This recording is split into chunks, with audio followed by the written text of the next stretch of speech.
I have to be honest, when I was looking through the research for today's deep dive, I felt like I was reading a history book. It does feel a bit anachronistic, doesn't it? Totally. We're talking about fountain pens, wax seals, physical In letters. 2026. Right. So, in a world where AI can practically predict our sentences, why are Gen Z and millennials suddenly obsessed with the most inefficient way to talk to someone? Well, that's what we're here to unpack. Mm-hmm. Because this snail mail renaissance isn't just nostalgia, it's a rebellion. A rebellion is a strong word. I think it's the right one. This Yeah. isn't just a hobby. It's a very deliberate reaction to, doom scrolling and constant AI fatigue. Okay, but is it really fatigue? Or is this just another aesthetic trend that looks good on camera? I think the data says it's real. The Talker research survey you saw is pretty damning. It is. 50% of Americans are intentionally trying to disconnect. And here's why. 70% of the time they spend online makes them feel more lonely, not more connected. So they're trading DMs for something that requires actual effort? Which brings us to this concept of intentional friction.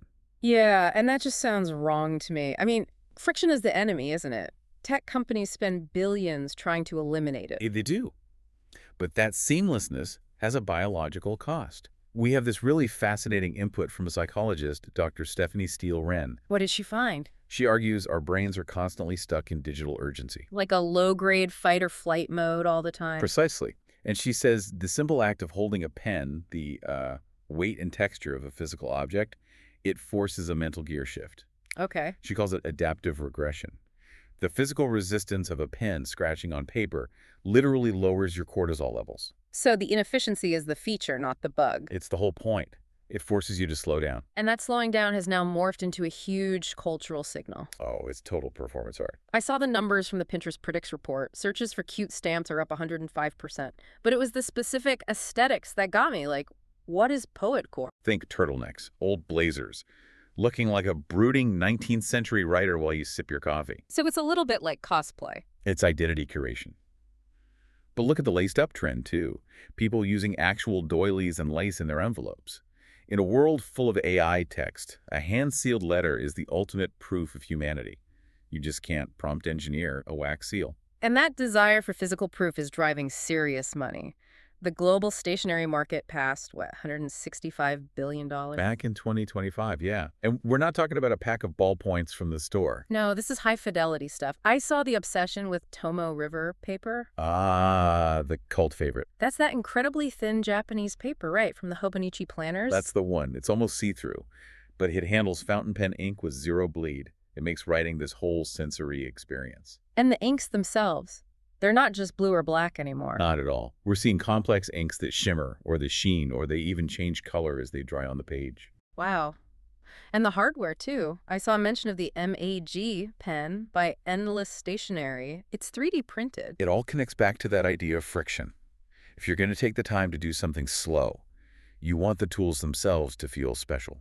Okay, so people have the expensive paper and the shimmering ink, but who are they writing to? I mean, practically speaking, writing a letter to a total stranger sounds a bit risky. The ecosystem has evolved to solve that.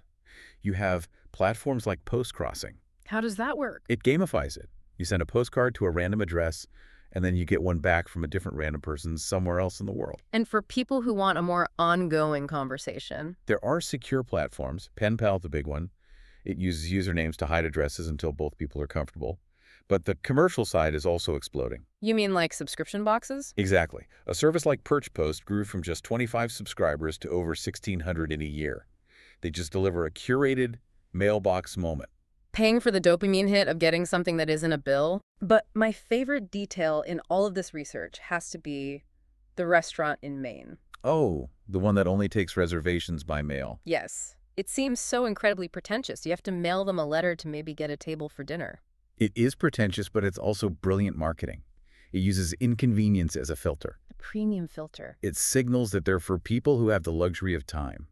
It makes being hard to reach a status symbol. And that's the core of it, isn't it? Snail mail has become this sophisticated survival strategy. It's about prioritizing meaning over efficiency. It's about reclaiming your own attention span.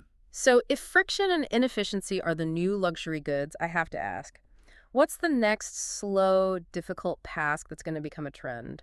Are we going to see people hand churning butter just to avoid the grocery store? You know what? Honestly, I wouldn't bet against it. Something for you to think about. Thanks for listening to this deep dive. Now maybe go write a letter.